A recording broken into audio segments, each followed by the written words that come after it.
আচ্ছা, এইখানে যে প্ল্যানটা আছে এটা হলো সুষম প্ল্যান, মানে কি একটা ওয়াল আরেকটা সমান ধরে কাজ করছে।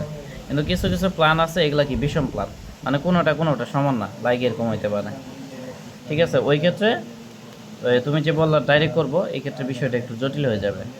এই জন্য আমি যেভাবে দেখাই দিতেছি এইভাবে করো, আচ্ছা আচ্ছা মানে পার্ট বাই পার্ট কাজ করবা।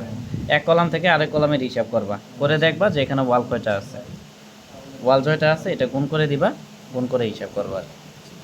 ঠিক আছে, তাহলে দেখো এখানে তোমার, তাহলে এটার হিসাব করলাম। এখন এই টাইপের ওয়াল কয়টা আছে, এখানে একটা দুইটা আর এখানে একটা তিনটা, সেজন্য আমরা 3 গুণ দিলাম।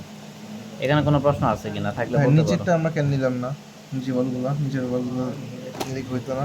এগুলা, হ্যাঁ হ্যাঁ। এটা কথা তো বললাম যে এটা পরে করব, আগে আচ্ছা এটা করলাম তারপরে আমরা এটা করব। আচ্ছা, ঠিক আছে, ঠিক বুঝছি আছে, ভাই। আচ্ছা এটা হলো। তারপরে দেখো এরপরে আমরা এই যে এটার হিসাব করব। তাহলে এটার হিসাব যদি করি, আবার কি এখানে সেন্টার থেকে সেন্টার পর্যন্ত হিসাব হবে।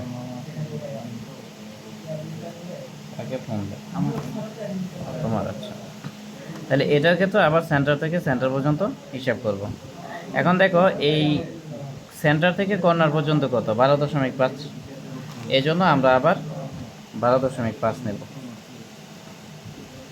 প্লাস হলো তারপরে এই কর্নার থেকে একবারে এই কর্নার পর্যন্ত, এই কর্নার থেকে এই কর্নার পর্যন্ত কত, 510। হুম। এই জন্য এখানে 510 নেব, প্লাস হলো আবার হলো এই কর্নার থেকে এই সেন্টার পর্যন্ত কি 12.5। ঠিক আছে, এই জন্য আমরা 12.5 নিলাম। নেওয়ার পরে এই টাইপের ওয়াল কয়টা আছে, এখানে একটা আছে আর এখানে একটা, তাহলে টোটাল কয়টা, তিনটা। মানে এটার সমান সমান কয়টা আছে, একটা দুইটা তিনটা, এই জন্য ডাইরেক্ট 3 গুণ করে দিচ্ছি। কি বুঝতে পারছো, এই হলো বিষয়। আচ্ছা, এখন এটা ক্যালকুলেটর হিসাব করো, হিসাব করে দেখো কত আসে।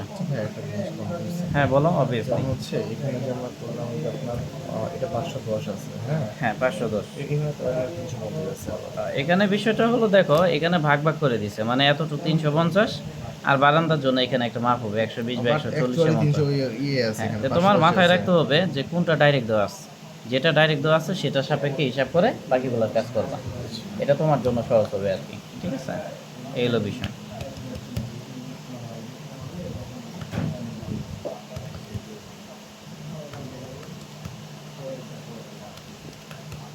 ভাই হ্যাঁ এখানে তো আমরা ডাইনিংটা ধরলাম, কিচেনটা ধরলাম, কিন্তু